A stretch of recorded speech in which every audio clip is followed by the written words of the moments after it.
Our first presenter is Steve Dipaola. Steve Dipaola is a pioneer in AI-based computational creativity, exploring the marriage of cognitive science and artificial intelligence-based modeling. He looks at how they can be modeled in computational cognitive modeling with applications in science, e-health, education, and the arts. His expertise conjoins neuroscience, artificial intelligence, with human mechanisms of creativity, expression, and empathy.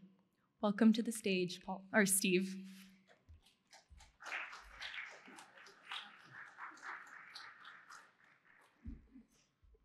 Thank you very much. I'll wait for my slides to show up maybe, or maybe I hit the first button. There we go. Okay, today I will be speaking about the next generation AI and using it as a creative tool for Canadian creatives. Obviously, this is quite controversial, and we've been doing a lot of work and grants to make sure that we save our creatives that literally hold the cultural nature of who Canada is. Right now, they're being barraged with all these tools that others are using. Can we rewrite these tools in a way where they make sense for the creative mind, both financially and others? So here's my lab here in SFU. I came from Stanford. My lab is 70% women AI researchers, and they bring a different focus to the table. When we're now talking about creatives, we used to be talking about an instrument or a paintbrush, but with AI now it's voice, movement, intent, emotion, and so many different ways to show it. So I usually spend a line talking about what creativity is, this unique, inventive, but universal output that creatives do for us and tell our stories. And the notion of tools that even 40,000 years ago, this representative of one of the first figurative arts was actually made with a stone knife. And even when we look at things today to carve it, like a piano, we would notice that how much the piano has changed and the tools have changed. Artists and creatives and designers usually are first in with tools. So here's a new tool called artificial intelligence. How are they using it? I should say that everyone thinks all this is new. Myself, I'm a scientist, but I'm an artist on the side too. And surely, my slides are moving on my own.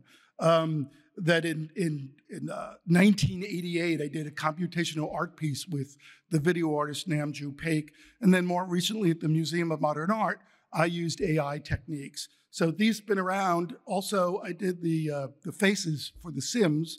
That was this best-selling game of 2002, which was the first use of AI in gaming. So AI has definitely been around for a while. Here's a tour in 2008 at MIT, was at U of T as well and elsewhere, where people could see what was on the wall, and then using technology, they could take it and make their own. So this was an evolved piece. Here I am in my favorite park right north of here in Deep Cove. If you've ever been there, it's a fjord with my favorite tree. And I just imagine I have a tool that I could do anything with. So if I wanted to move to the room that Van Gogh lived in a red house with Gauguin, you see how I'm moving that way right now from one to the other. So the idea that I could now do anything I wanted to, I could drum art, I could bicycle art, I could really understand people's in kind of deep ways, and that's what I'm doing. We're also using art in education as well. In this case, I don't have time to do it, but I could be talking live to Picasso, where we've trained on everything he's ever thought. We're in conversation with the Van Gogh Museum in Amsterdam to bring Van Gogh back to life. So very controversial, but it turns out Van Gogh wrote 800 letters to his brother Theo. Everything he kind of thought we have in these letters, and way better than a chat GPT. We have some signs to put that together. When you talk to him, he could change the way he looks because we have AI to do that. So these are all from my system where we could, as he's being excited, he might look like this versus that versus that.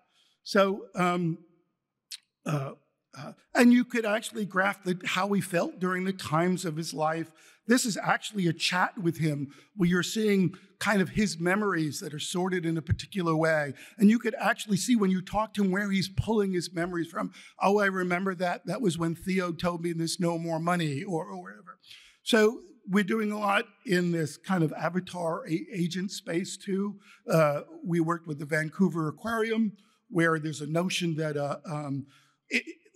zoos and aquariums are amazing because they teach people about nature, but unfortunately animals in them struggle. So the notion that we could keep the animals in the wild and simulate them, so you're actually looking at a real animal in the wild in Vancouver, in Toronto, is techniques that we've done.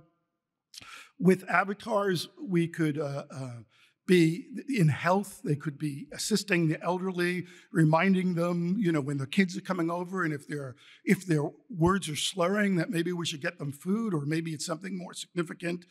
During COVID, we got a grant because the nurses couldn't get out in the field, and so we did that with simulated AI and VR.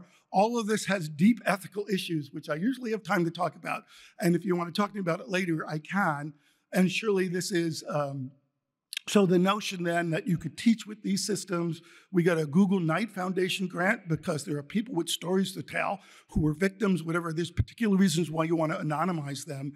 And you see how we anonymize them with pixelizing or blurring their face. You don't get the emotion that way. It's everything a creative would want to do. So we've come up with, again, the 1,000-year history of how artists depict people, and we can bring out the emotion in that way. So we're doing that. We use sensor systems sometimes for health again, where this counselor here is moving into her world. She's breathing in, breathing out, and then bringing up a dream space that she's grabbing. And rather than saying you should feel better, it's like, let me take you to a special place. These are the things we could do. Artists are now able to, we have a particular system that we're testing right now for ideation, the notion that you could journey through to make a product design or an architecture, in this case, a sculpture, and you can see how you went from one thing to another. And we have everything you've ever done. You can move back and forth. You can make creative forks with this system. So here it's used in a hospital space to make hospitals kind of more livable for nurses and doctors and their patients by doing this kind of living work. You're seeing some of my artwork where I'm moving through dance space in really interesting ways as well too, and tree space. So I can move that way rather rapidly. So that's a quick, and we're doing it in dance too. So that's a quick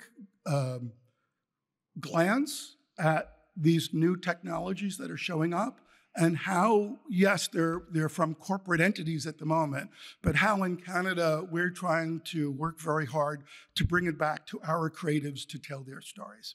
Thank you very much.